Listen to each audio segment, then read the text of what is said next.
Assalamualaikum warahmatullahi wabarakatuh. Bismillahirrahmanirrahim. Innal hamdalillah nahmaduhu wa nasta'inuhu wa nastaghfiruh. Wa na'udzu billahi min shururi anfusina wa min sayyiati a'malina. May yahdihillahu fala mudilla lahu wa may yudlil fala hadiya lahu.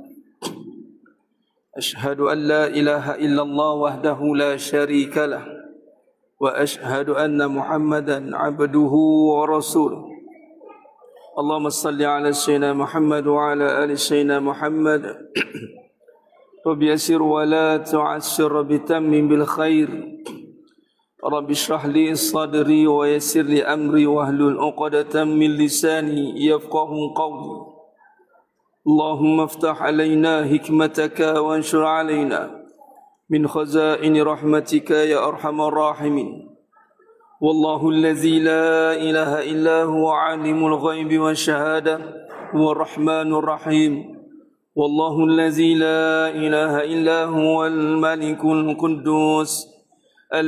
القدوس السلام المؤمن المهيمن العزيز الجبار المتكبر سبحان الله عما يشركون هو الله الخالق البارئ المصور له الأسماء الحسنى يسبح له ما في السماوات والأرض وهو العزيز الحكيم ولا حول ولا قوة إلا بالله العلي العظيم ولا منجا من الله إلا إليه أما بعد أيها المؤمنون اتقوا الله أوصيكم وإياي بتقوى الله فقد فاز المتقون. Sedang jemaah yang dimuliakan Allah Subhanahu wa taala, mudah-mudahan kita semua tergolong dalam golongan hamba-hambanya yang benar-benar bersyukur. Amin ya rabbal alamin. Allah Subhanahu wa taala berfirman dalam surah Sajdah ayat 9. Summa sawwahu wa nafakha fihi min ruhi wa ja'alakumus sam'a wal absara wal afidah qalilan ma tashkurun. Ketika Allah Subhanahu wa taala meniupkan roh dalam jasad kita ni, yang kita ni bersifat bermula kita mati. Kita ni bersifat mati atau bersifat tiada. Kemudian kita dihidupkan, diadakan, dijadikan oleh Allah Subhanahu wa taala. Tidak cukup dengan itu, Allah jadikan pendengaran dan penglihatan berserta dengan kita. Bukan semata-mata kita mendengar dengan telinga. Salah kalau kita faham begitu, jemaah sekalian. Termasuk kita tergolong bimbang-bimbang, terjerumus dalam golongan yang boleh dari yang lalai. Sebab apa? Tak ingat bahawasanya kita ni bersifat pekak. Mati kita. Hidup mati bukan dengan diri, hidup mati dengan Allah, nama Allah. Tu bismika Allahumma ahya wa amut. Kan? Mendengar kita dengan telinga ke? Salah semua sekalian. Mendengar dengan sifat Allah yang Maha mendengar. Melihat kita itu dengan mata ke? Tidak jemaah sekalian. Melihat kita itu dengan penglihatan yang Maha melihat Allah. Tinggal lagi asbab Allah jadikan syariat pada manusia itu. Nak melihat itu adalah makam asbab musababnya mata, telinga. Kan? Kemudian afidah, perasaan. Hari ni kita boleh rasa macam-macam rasa yang ada dalam diri kita ni. Rasa seronok, rasa sedih. Itu bukan tiba-tiba datang dengan diri kita. Itu anugerah. Lalu di situ Allah nyatakan qalil, sedikit. Qalilan ma tashkurun, sedikit hamba-Ku yang bersyukur. Nah, bagaimana keadaannya jemaah sekalian? Sedikit ini satu kenyataan yang membimbangkan. Mana-mana tausiah, tazkirah, kuliah yang saya Allah takdirkan, izinkan untuk saya sampaikan. Mula-mula sekali, bila mula-mula teringat pula mula-mula. Faham tak? Tak tengok TikTok tak tengok. Ini semua tengok TikTok ni. Ada satu viral tu namanya mula-mula. Tuan-tuan cari sendirilah. Mula-mula tuan-tuan. Malam mukadimah memang saya akan mulakan untuk menekankan isu tentang syukur. Sebab apa? Sebab telah ada, walaupun tidak dinamakan jumlah, tapi sudah ditetapkan Allah sedikit. Sedikit lawannya banyak. Qalil lawannya kasir. Kalau sedikit yang bersyukur, kalau kita terjemahkan dalam contoh keputusan SPN baru-baru ni, katalah diumumkan keputusan peperiksaan SPN tahun 2024, sedikit yang lulus. Agak-agak apa reaksi mak ayah tu? Adakah dia akan bercakap, anak aku ke yang lulus tu? Atau anak aku ke yang gagal tu? Sebab kebarangkalian nak gagal tu tinggi, sebab banyak. Untuk lulus tu sedikit, susah. Bila susah, memang aku tak ada lah nak lulus. Aku tahulah tengah jawab peperiksaan, tahu dah agak dah. Ketika Allah nyatakan sedikit yang bersyukur, adakah kita yakin kita jadi golongan yang bersyukur? Yakin lah Ustaz. Sebab apa? Saya beramal tengok, tak putih. Kalau nak kira amal perbuatan lahiriah, di mana nasib iblis sekarang? Adakah iblis dilahirkan, dijadikan itu dengan maksiat? Jemaah sekalian, iblis beribadat berserta malaikat. Kita beribadat berserta iblis. Bukan iblis berserta, tak masuknya tengok kiri kanan kita. Sekarang ni dia kacau. Bukan kata iblis, kuncu-kuncunya. Iblis beribadat waktu itu comfort zone. Tak ada siapa kacau iblis. Malaikat semua. Kalau anak-anak kita jemaah sekalian ni zaman sekarang ni risau membimbangkan. Berita banyak keluar dah. Penyakit HIV sekarang ni keluar. Kebanyakan remaja mengidap penyakit HIV. Kalau sebut HIV ni, maknanya bukan seorang memang sekalian. Masuk kata anak-anak, saya nak pointkan, kalau anak-anak kita kawan dengan malaikat, tuan-tuan risaulah kakak. Raya baru ni panggil anak-anak atau panggil ni buat open house, datang. Panggil kawan-kawan kamu datang, mak nak kenal-kenal dengan kawan kamu. Datang bawa kawan. Mak tak pernah tengok muka kawan kamu ni. Minta mak ni semua malaikat, mak. Allahu Akbar. Kenapa kau tak cakap lagi awal? Saja nak buat surprise kat mak. Kalau malaikat lah kawan kau semua, ya Allah sejuk perut mak mengandung. Ayah dengar, bapak pun sejuk sekali. Bapak pun perut sejuk juga. Ni kawan malaikat mana? Ni malaikat maut, mak tak kenal ke? Ya Allah lagi aku suka. Mana kata kalau dah kawan dengan malaikat, potensi nak jahat tu kosong. Tapi kenapa iblis jadi jahat? Ni soalan syariat. Hakikat jangan tanya, takdir Allah tu dah tentu. Ni soalan syariat. Patutnya iblis tak jahat lah. Sebab siapa nak kacau dia? Kita kalau beramal sekarang ni, silap lagi bulan, makin beramal makin rasa mulia. Makin berzikir makin rasa membesarkan diri, bukan membesarkan Allah. Sebab apa? Sebab ada hasutan. Habis ketika iblis, siapa hasut iblis? Walham malaikat semua tak ada nafsu. Dan waktu itu belum lagi ada kumpulan militan kiri, tak ada. Puak pemberontak, tak ada. Semua dalam satu kumpulan yang mana saya bacakan surah Al-Hashr tadi. Semua bertasbih. Wallahul khaliqul bari'ul musawwiru lahul asma'ul husna. Yusabbihu lahu ma fis samawati wal ard. Bertasbih. Dikonfirmkan lagi dengan para malaikat yang bertanya kepada Allah. Ketika Allah nak jadikan kita manusia, ketika Allah nak jadikan manusia, wa izqala rabbuka lil malaikati inni ja'ilu fil ardi khalifah. Lalu malaikat pun jawab, qalu ataj'alu fiha may yusidu fiha wa yasfiku dima wa nahnu nusabbihu bihamdika wa nuqaddisu lak. Nampak tak? Malaikat punya confident cakap ke Allah apa? Bukankah kejadian manusia ni akan bermusuh, bergaduh, berbunuh? Apa jadi sekarang jemaah sekalian? Boleh tengok keliling kan? Bergaduh perkara biasa, bermusuh. Takkanlah tak marah. Suruh pula tu. Kalau aku lah, amboi. Berbunuh sampai orang yang bunuh pun tak tahu kenapa aku bunuh sekarang ni. Nampak sekarang ni.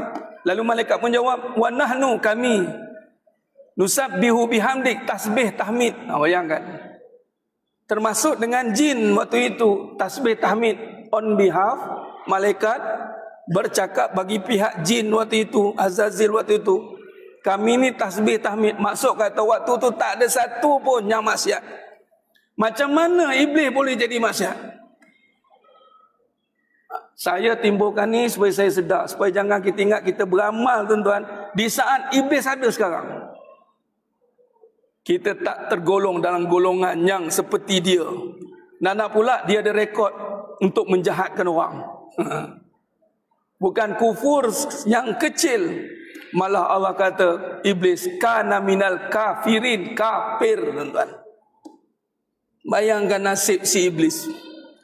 Bukan kata kecil-kecil, kufur ni ada dua kufur secara tersembunyi, khafi atau jali. Si iblis ini buat hat-trick, kafir terus. Jadi ini satu intipati yang mesti kita renung.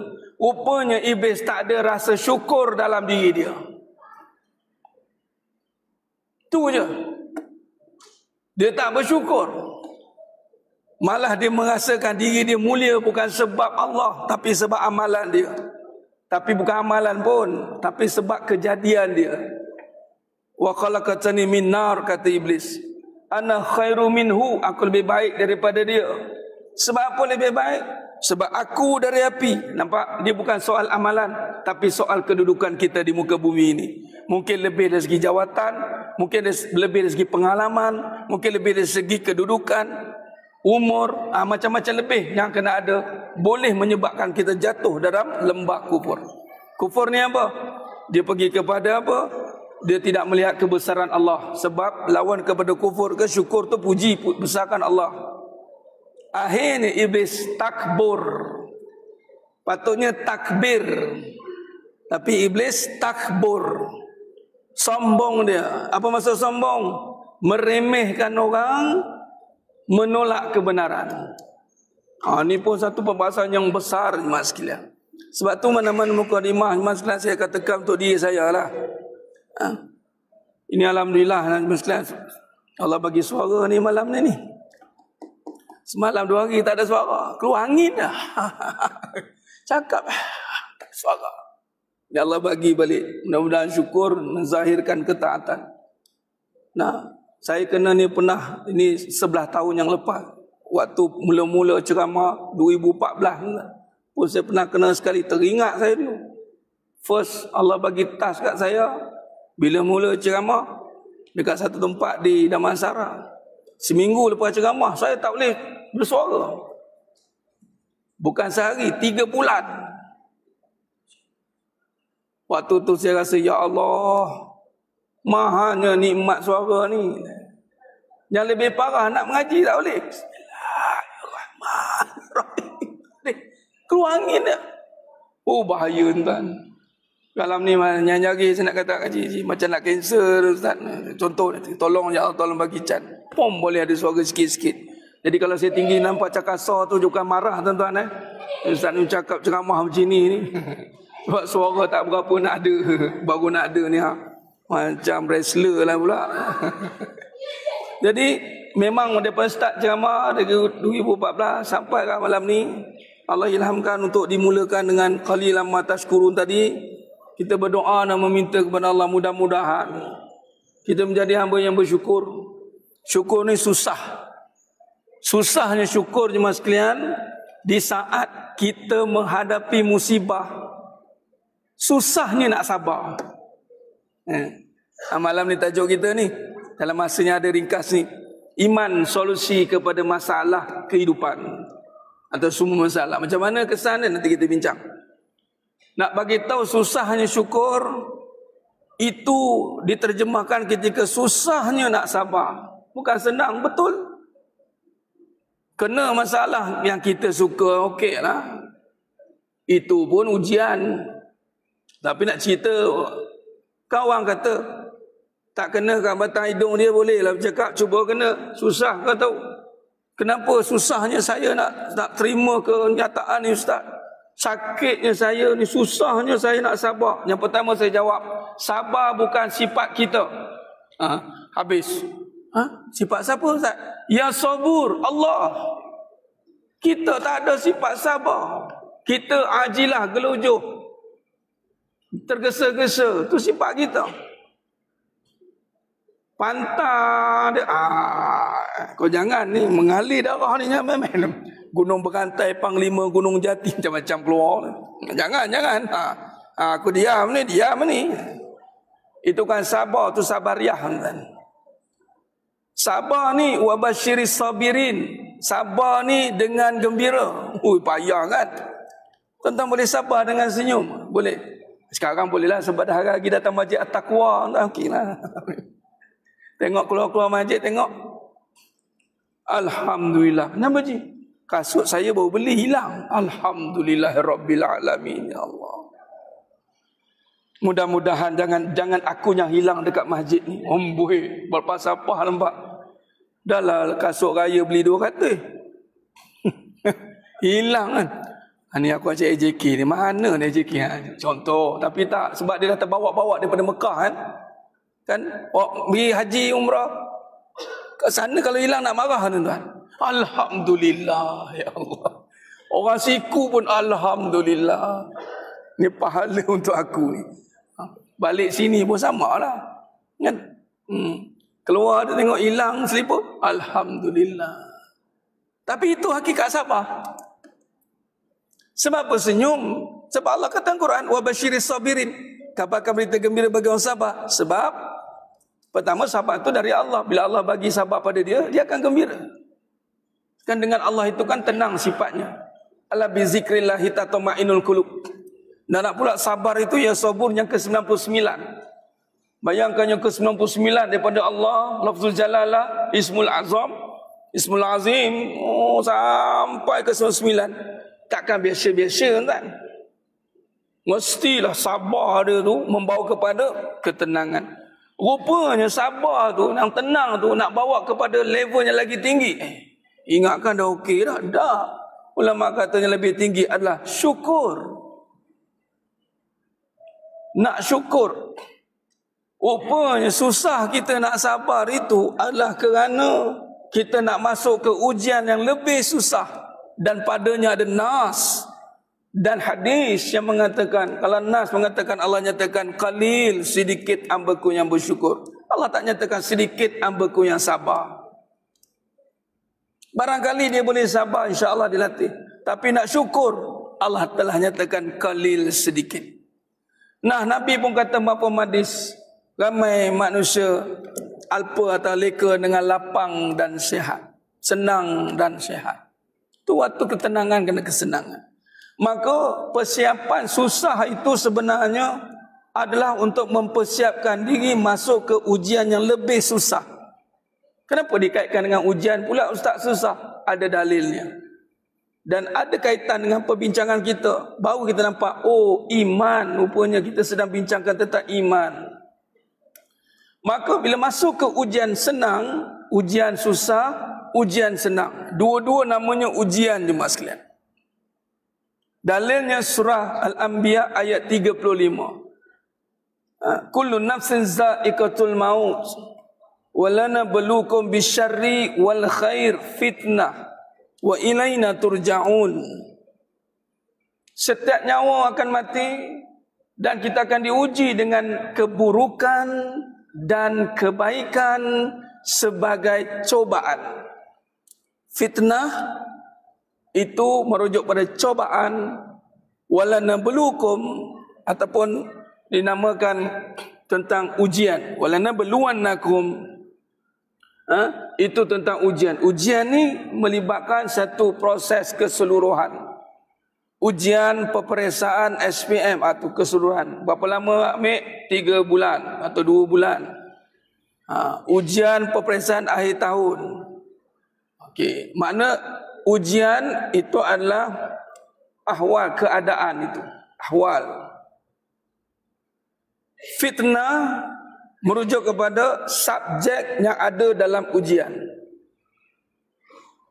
Nah, jadi bila Allah jadikan kita kehidupan sama dengan ujian.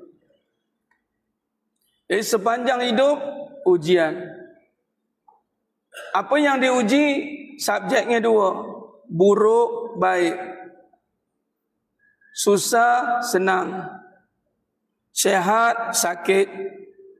Yang mana yang buruk-buruk, bolehlah diriskan. Macam contoh sakit, buruk.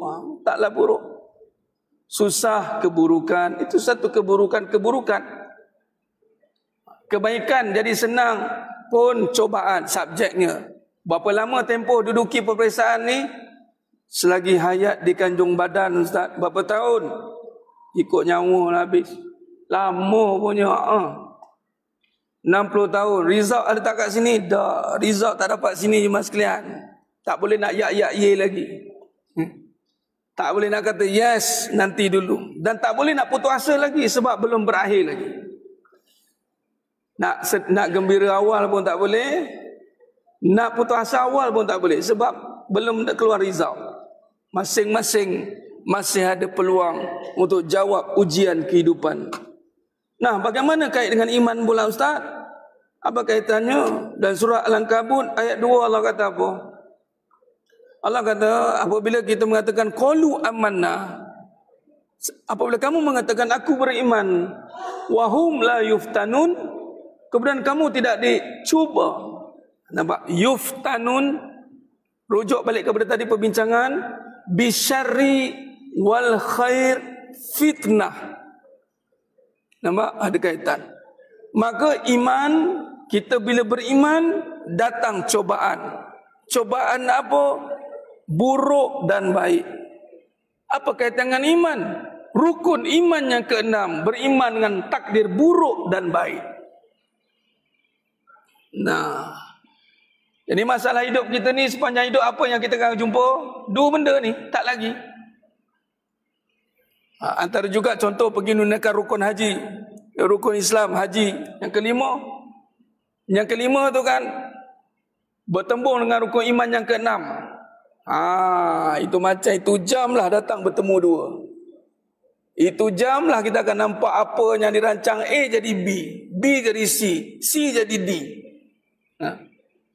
Ni saya dengar daripada mulut jemaah sendiri. Dia bayar package tak banyak, 100,000 lebih. Bawa 4 orang lebih kurang. 4 orang tu, dia, isteri dia, anak dia. So dia expect. Tuan-tuan bayar 100,000 apa tuan-tuan expect? Iyalah. Kan? Kapal merah lah tuan-tuan. Tapi ini ibadah jemaah sekalian. Dia melibatkan qada dan qadar. Setiap ibadah itu iman. Tak selesai iman 6 tolak 1 kosong. Sama juga solat. Kalau tidak dengan beriman qada qadar, kosong solat kita. Zero.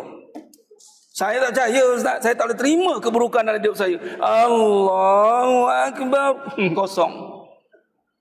Tak diterima. Kena terima apa yang berlaku dulu. Ibadah mesti melibatkan iman, takdir. Kita hari ni infak dekat masjid kita 100,000 tuan-tuan. Tuan-tuan boleh pastikan ada nama kat sejadah depan. Ini sejadah yang kacau ni. Dia ni infak 100,000 sebulan. Imam pun cakap bincang, kita bagi tempat lah kat dia kat mana? Ambil paling depan lah. Duduk imam terus kawan tu. Anak ni, anak tak berapa nak pandai, anak ke belakang balik. Kalau nak boleh kami tempat paling depan sekali kita bagi dah. Tak boleh juga.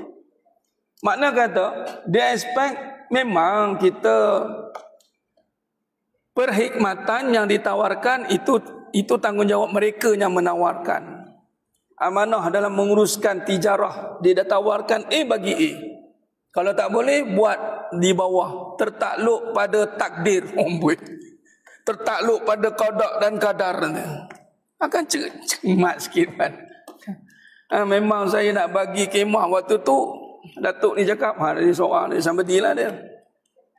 Saya Ustaz, saya expect Maktab kat Mina tu, ialah tempat kan kita dah ni. Masuk-masuk tengok, tak ada tempat Ustaz. Mula saya nak naik dah kagok. Tapi saya kata, ya Allah, kau nak uji aku. Lala tidur atas batu kan. Nak duduk melanda pun tak ada tempat. Dia kata, jom nama saya dah pak. Tapi Alhamdulillah Allah pilih. Lepas dia balik pada haji tu, dia resign 24 hours. Dia sebagai CEO one of the company. Dia meninggalkan position je yang masih valid kurang lebih tak silap 3-4 tahun lebih, meninggalkan gaji akumulate dalam 3 juta lebih. Kenapa Tok buat begitu? Saya tersentak Ustaz waktu haji. Saya cakap cukup-cukup lah. Saya macam terasa diri saya ni macam, cari dunia benar saya ni. Dia cakap live dengan saya. Ada nombor telefon dia. Dan dia tinggal, resign, dia berniaga lah. Dia habis berniaga. Tapi nak bagi tahu apa kita expect dengan duit yang kita ada, boleh menentukan hidup kita. Apatah lagi ibadah kita. Kalau hidup pun tak boleh nak tentukan, ibadah saya bayar ni syurga. Nanti syurga not for sale. Not for sale. Habis tu yang saya buat-buat ni tertakluk pada terma dan syarat lah. Syarat apa? Syaratnya ikhlas. Termanya tengoklah Allah nak bagi rahmat ke tidak. Kalau Allah rahmat, masuk. Kalau Allah tak rahmati, balik awal tuan-tuan. Jadi iman berkisar dengan buruk dan baik. Cuba lihat dekat mana kesalahan iblis, fatal error. Sehingga iblis, saya letakkan dalam perbahasan hakikat kehidupan, tajuk ni subtopik saja sebenarnya. Isyak kita dah awal dah tak? Pas tengah isyak. Iblis gagal kat mana jemaah sekalian? Dan dia sedang buat perkara ini sekarang. Dan Allah rakamkan kata-kata iblis dalam surah Al-A'raf ayat 17. Iblis akan mendatangi kita dari depan, dari belakang, dari kiri, dari kanan. Iblis kata, aku akan datangi mereka dari depan, dari belakang, dari kiri, dari kanan. Iblis musuh nombor 1. Dajjal musuh nombor 2. Naib presiden. Naib presiden Dajjal, depa ni tengah duk ligan Palestin sekarang. Kalau tanya ni tangan siapa, tak payah sembang lagi dah, Dajjal. Sebab apa dia kalut? Sebab bawah tu ada Haikal Sulaiman punya temple, dia katanya lah. Dia nak keluarkan buku kitab yang Nabi Sulaiman dah tanam. Cepat sikit baca mantra ni, aku nak keluar. Jadi mantra dia tuan-tuan, saya seru Dajjal tu keluar. Ingat, akhir zaman kita akan berhadapan dengan sihir yang amat dahsyat. Tapi tak dahsyat mana pun. Dia dahsyat bagi yang lemah saja. Lemah untuk yakin pada Allah. Okey. Ni Dajjal. Macam mana dia kerumun di Palestin. Dia datang depan belakang kepung semua. Kita pun tengok kalut. Tuan-tuan, musuh nombor 1 ni dah buat kerja lebih awal daripada Dajjal buat. Dia dah buat start daripada Nabi Adam lagi dia buat kerja. Dia kepung kita untuk buat apa? Wala tajidu aksaruhum syakirin. Engkau tidak akan dapati mereka bersyukur. Nampak? Bukan kau dapati mereka tidak solat, dah tentu tak bersyukur. Yang tak beribadat dah tentu tak bersyukur. Yang beribadat belum tentu bersyukur. Itu pula dia akan konak kat situ iman sekalian. Datang dengan rasa tak syukur. Rupanya kait pula dengan qada qadar. Allah bagi susah. Tahulah ustaz. Hidup ni entah. Allahu Akbar. Allah sedihnya nampaknya. Ya Allah. Ini saya contoh gambaran tapi realiti berlaku. Berapa ramai tak nampak besarnya ibadat solat. Solat ni jemaah sekalian tidak diberi pada makhluk yang lain. Tidak diberi. Maksudnya seluruh rukun dikumpulkan dalam ibadat solat yang dilakukan oleh kita manusia dan umat khusus umat Nabi Muhammad SAW. Walaupun para nabi yang buat, tapi umat buat sekali, kita sekali. Kalau tengok dalam kitab Furu' Al-Masail, Syekh Da' Al-Fatani, kitab kuning lama tu, yang dialih bahasa dalam bahasa Jawi moden, Rumi moden oleh almarhum Tuan Guru Datuk Seri Abdul Hasan Din Al-Hafiz. Tuan-tuan carilah kitab tu, Furu' Al-Masail. Bagus kitabnya kata almarhum, masalah-masalah fiqh, akidah yang terpencil, yang jarang jumpa dalam kitab-kitab besar, ada dalam kitab ini. Adalah kronologi cerita tu almarhum tulis kenapa beliau nak tulis balik sebab dia dah bahasa Jawi kuno. Saya sempat tengok transkrip asal almarhum tunjuk. Hantar tengok ni. Nak baca apa ni? Ba waw mim. Tuan baca apa tuan? Ba waw mim. Bom. Di bom ya kan. Bumi. Siapa kau sudah tak baca? Dalam kitab tu tentang solat. Nak cerita hikmah, contoh 17 rakaat. Merujuk kepada ini kata dia Syekh Imam Syekh Al-Fattani, Fatwa Syekh Ramli Kabir, ulama usul Syafi'iyah. 17 rakaat, 17 sendi, campur 7 surah Al-Fatihah, 7 surah yang mana dalam surah Taha 131 Allah bagi tahu rezeki warisku rabbika khairu wa abqa, rezeki yang lebih baik dan lebih kekal aku telah bagi kepada kamu. Ayat tu nak ceritanya larangan jangan tengok dunia. Allah bagi 7 ayat dan Al-Quranul Azim. Luar biasa besar Al-Fatihah jemaah sekalian. Digabung dalam solat jadi 24. Ibarat 24 jam diampun dosa. 4 rukun utama, qiyam, rukuk, sujud, duduk antara dua sujud. Qiyam, pokok berdiri. Pokok qiyam saja. Jangan buat benda lain. Kalau pokok rukuk, lain tu kadar. Dia qiyam. Rukuk, makhluk apa yang buat perbuatan rukuk? Binatang berkaki 4, termasuklah yang menjadi mangsa keadaan cacian. Khinzir. Tahu-tahulah khinzir najis berat. Kawan tu kena caci, saya sebut nama dia je. Padahal dia pun rukuk tuan-tuan. Perbuatan rukuk, mana kalau orang tak rukuk, Allah Akbar, malu nak sebut. Balhum adal, Allah kata dalam Quran, lebih sesat. Sujud, binatang yang melata. Ini semua dalam kitab Furu' Al-Masail, dalam bab hikmah solat. Binatang melata kan? Sujud, duduk antara dua sujud, kejadian batu-batu. Batu-batuan, tengok kalau duduk kat sungai kan duduk gitu. Ada semuanya dalam perbuatan kita solat hari ni. Tak besar ni. Dikait dengan kejadian api yang menjulang tinggi, itu qiyam.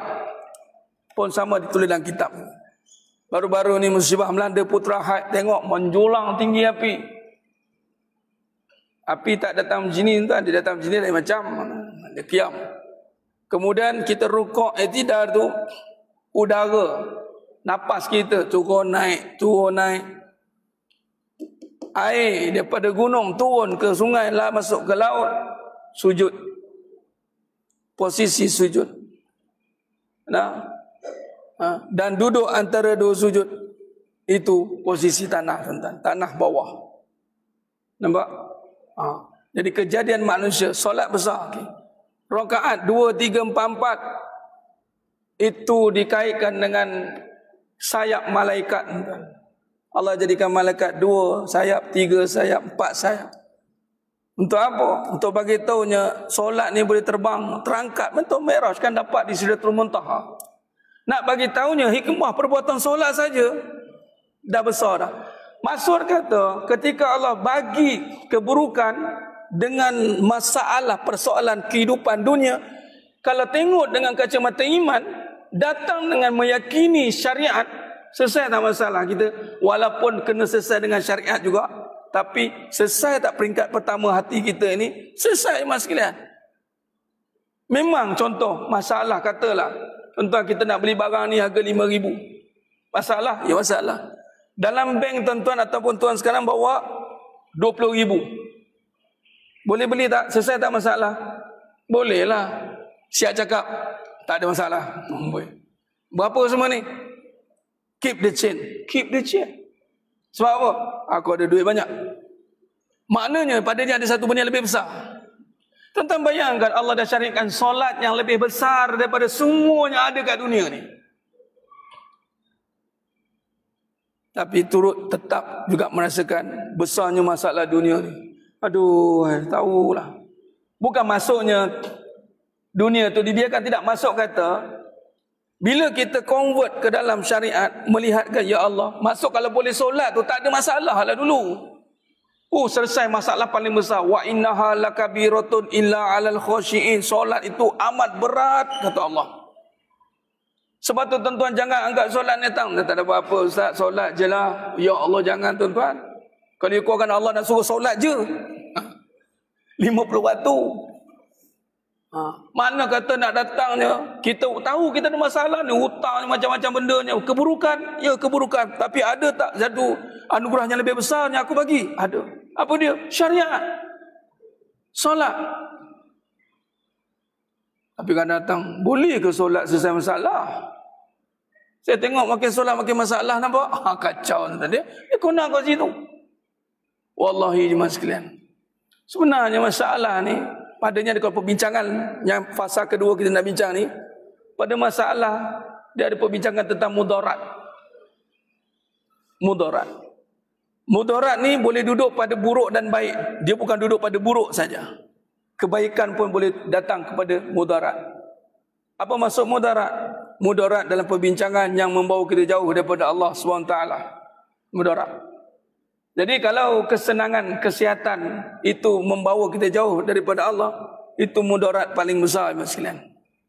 Kalau kesusahan, keburukan itu membawa kita mengenal Allah, datang mula kenal masjid, mula kenal doa, mula kenal Allah, ma'rifatullah, itu adalah kebaikan bagi kita.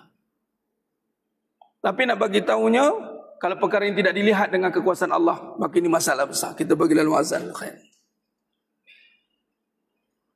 Azan dah? Bila lagi? Macam signal lah. Berapa minit lagi? 2 minit lagi? Ya Allah. Saya bila ada timer depan ni, saya dah tengok dah gitu. Risau juga kita dengan tolak tepi. Okey, baik. Jadi sejanjimahnya mulakan Allah SWT. Maka mudarat tadi, ini lagi tentang iman. La yadurru ma'asmi syai'un fil ardi wala fis sama'. Ustaz, saya ada masalah keburukan, sakit, ya. Saya ada masalah hutang, ya. Mudarat, belum lagi. Sebab apa? Dia memang keburukan, belum jadi kemudaratan. Selagi mana kita bawa masalah itu kepada Allah yang maha menjadikan. Adakah masalah itu datang sendiri? Tidak. Siapa yang menjadikan keburukan? Allah. Na'udzu bikalimatillahi tammati min syarri ma khalaqa. Selesai bab itu. Ataupun siapa yang membaca doa yang Nabi ajar dalam hadis, Bismillahirrahmanirrahim, la yadurru ma'asmi syai'un fil ardi wala fis sama' wa huwas sami'un alim. Salasa marrat. Ni satu penyakit kadang. Takkan baca 3 kali je, Ustaz. Alah macam sikit no, nampak? Dia meremehkan. Satu amalan yang Nabi kata baca 3 pagi 3 petang.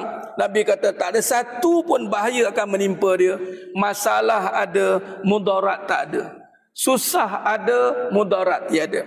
Sakit ada, mudarat tiada. Makna kata kalau dia sakit, maka dia akan minta kepada Allah yang Maha menyembuhkan. Wa'alam, kita bagi laluan kepada azan. Sebelum kita buat kesimpulan.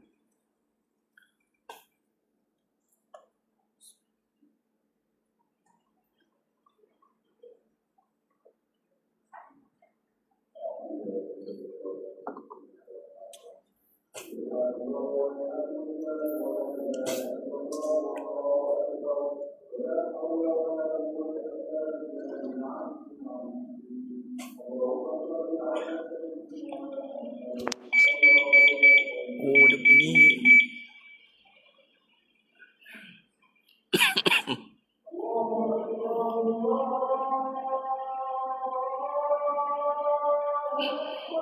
Allah.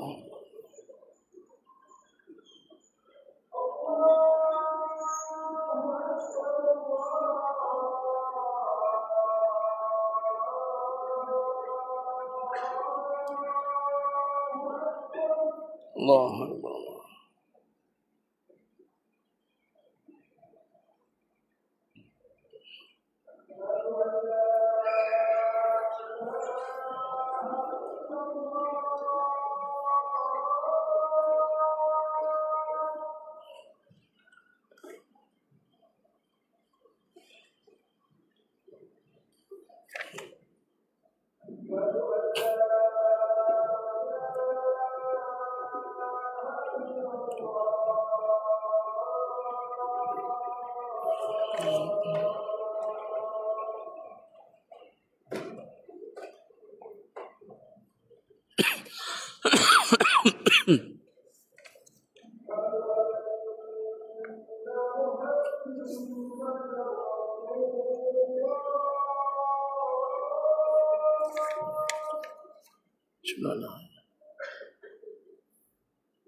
Allahu Akbar, Allahu Akbar.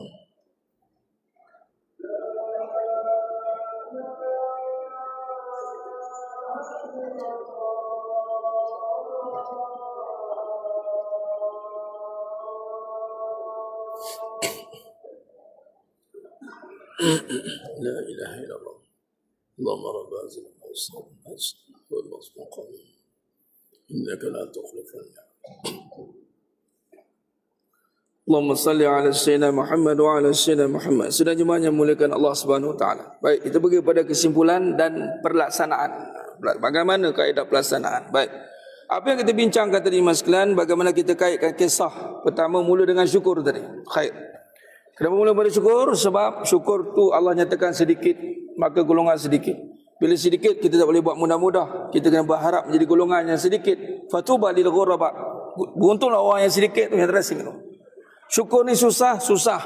Sebab apa? Sebab ianya berserta dengan mengenal Allah. Syukur mengenal Allah SWT. Rasa syukur ni datang daripada hati yang mana melalui masalah tadi, sabar tadi. Sabar itu dengan mana? Dengan Allah. Bukan sabar bukan dengan diri kita. Sebab kita tiada sifat itu jemaah sekalian. Bermaksud nak tak nak, dia kena sabar, bermaksud kena mengenal Allah. Kan? Wasta'inu bis sabri was salah. Minta tolonglah dengan Allah. Dan dengan sabar dan dirikan solat. Sabar maksud kena mengenal Allah. Jadi kita belajar mengenal Allah, belajar tauhid ni untuk apa? Untuk berhadapan dengan masalah kehidupan, ujian. Sebab Allah dah nyatakan tadi surah Al-Ankabut ayat 2. Once kita declare qalu amanna, aku beriman, maka Allah akan uji kita dengan takdir buruk dan baik. Habis ustaz yang tak mengucap tu, mereka tak diuji lah. Mereka tak layak masuk Dewan Peperiksaan. Slip periksa pun tak dapat. Tu masuk dia. Awak ke tepi. Awak tak layak. Masuk periksa pun tak layak. Pergi main kat luar. Yang dalam ni, yang layak saja. Ingat senang nak masuk peperiksaan tuan-tuan. Dan nak pula masuk periksa bukan biasa-biasa punya. Level PhD contoh. Nak viva. PhD tak adalah jawab soalan. Viva. Ya, kehidupan viva lah tuan-tuan jawablah sendiri. Jawablah sendiri dengan Allah. Tu viva lah tu. PhD. Jawab. Jadi makna kata bila kata kehidupan itu iman, datangnya ujian, dalamnya ada cobaan. Apa cobaan? Buruk dan baik. Kaitan dengan syukur tadi dimasukkan, iblis gagal berhadapan dengan cobaan buruk. Ni kata iman ni. Beramal punya lama.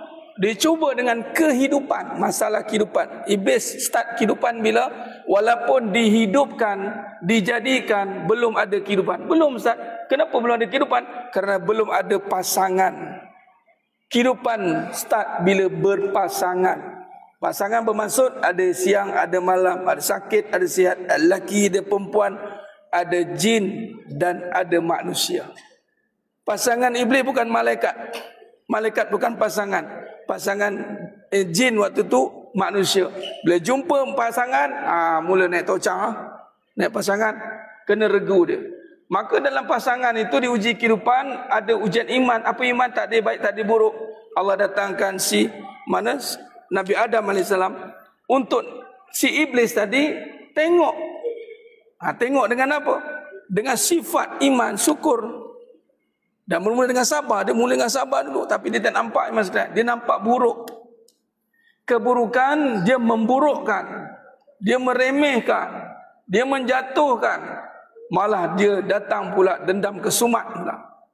Begitulah. Begitu juga dengan Nabi Adam AS. Allah cuba juga. Cuma Nabi Adam AS maksum, tapi Siti Hawa diuji dengan cobaan atau ujian kebaikan.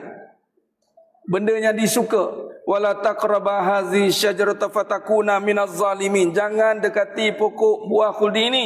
Syurga tuan-tuan, syurga macam-macam ada. Terlintas bukan fikiran, hati pun. Tapi yang satu tu juga si iblis nak kenakan. Bukannya bukit kapal tuan-tuan, syurga. Bayangkan punya nikmat banyak, tapi ujian dengan susah dan senang tadi. Maka dua-dua ini dilonggokkan, disatukan di dunia tuan-tuan. Ada kedua-duanya ini duduk dalam perbahasan iman. Maka simpulan lucu tadi, masalah ada, macam nak jawab dengan iman. Contoh kita ada masalah kesakitan. Selagi mana kesakitan itu berlaku, tetap kesakitan. Tapi yang memberi mudarat penyakit ke? Tak. Sebab apa? Mudarat ada pada Allah. Apa yang kita yakin? Sepanjang ikhtiar untuk sembuh tadi, berubat, dia terus yakin bahawa yang menyembuhkan tetap Allah. Dia bila menyembuhkan tetap Allah, walaupun sakit, dia tidak akan meninggalkan suruhan Allah. Apatah lagi tidak menyekutukan dia. Saya dah macam-macam berubat, Ustaz, tak menjadi dalam buat gaya. Yelah, Allah juga. Tapi kalau tak jadi, macam mana? Allah juga. Allah juga. Apa juga. Patutnya, saya yakin Allah Maha menyembuhkan.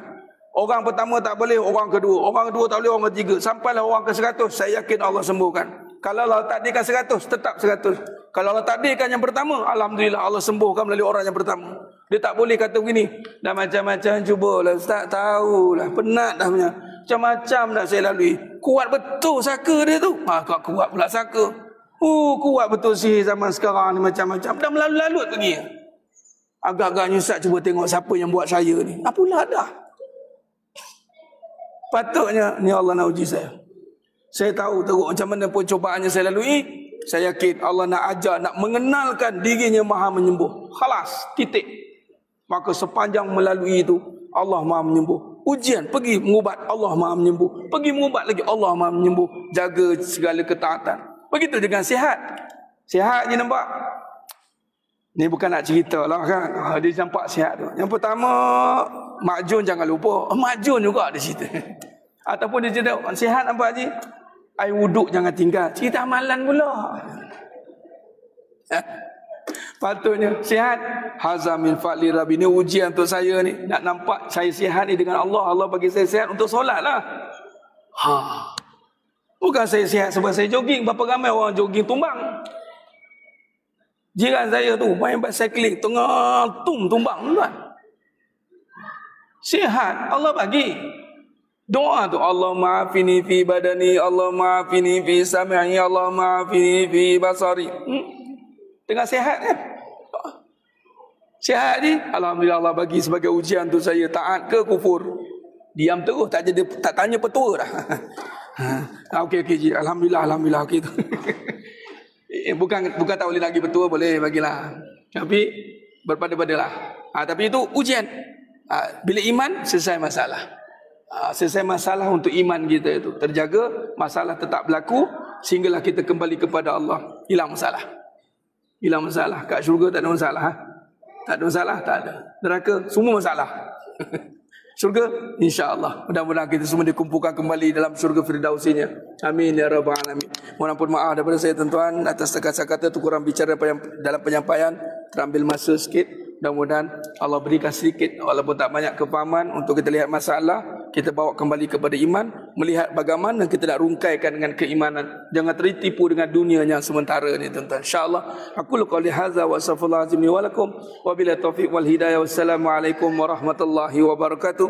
Tangguh dengan tasbih kafarah dan suratul As. Subhanakallahumma bihamdik asyhadu an la ilaha illa anta astaghfiruka. Bismillahirrahmanirrahim. Insana fi khusr illa allazina amanu wa amsana. Tawasaw bil haqq, tawasaw bis sabr. Wallahu a'lam bis-shawab.